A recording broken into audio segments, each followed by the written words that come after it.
Muy buenas tardes, chicos. Bienvenidos a todos. Hoy ustedes van a aprender de cómo hacer una pregunta y cómo formarla. Today, chicos, you're going to learn how to form questions. Yes, to form simple questions that pose a yes or no answer. There's lots of ways to form questions. However, today we're going to learn two techniques that are incredibly valuable. So let's look at the statements on the left. So, Carlos va a la escuela. Okay, so there's our statement. How would we make this into a question? Look at the technique. Use rising intonation to imply a question. What does rising intonation imply? That implies at the end of your sentence, you are going to, in one way or another, raise your voice. Okay? So look at the question on the right. Carlos va a la escuela? As you note in my voice, it is higher at the end. You note the difference between the beginning, the middle, and then the end. So, what do? We keep the sentence exactly in the same formation. Subject, verb, and the rest. Carlos va a la escuela becomes Carlos va a la escuela? It's really not that hard. Now, there's another technique which is likewise useful, and it's used all the time. So, look on the left. We have Carlos va a la escuela. Otra vez. Again. Now look at the technique. Switch position of the subject and verb.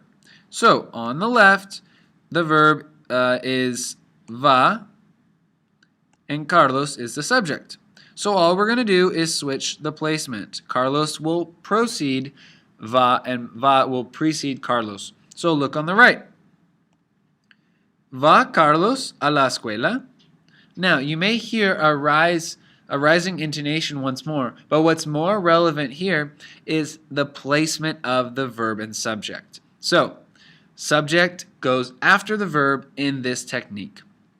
Both of these ways are forms to ask questions that imply a yes or no answer. Now, something that you've probably been wondering for a while is like, what the heck is the inverted question mark in Espanol?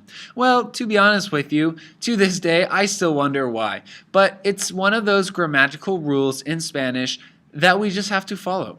So whenever you have an interrogative sentence, right, we will, yes, need the question mark at the end, but you will also need the inverted question mark at the beginning of the sentence. Bien? Bien. Now, chicos, we are going to do un ejercicio, an exercise. There are 5 questions, okay? And this is where you are going to do a little homework. Number 1. Ellos tienen clases fáciles hoy. All of these are statements. I want you to turn these into questions. And the method that we are going to use is the second. That is putting the subject after the verb. So let's look at number 1. Número 1 dice, ellos tienen clases fáciles hoy. How can we make this a question? Okay, we're going to switch ellos and put it after tienen. So, look over here. ¿Tienen ellos clases fáciles hoy?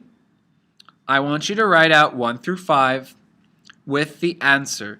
And the answer will be using the second technique.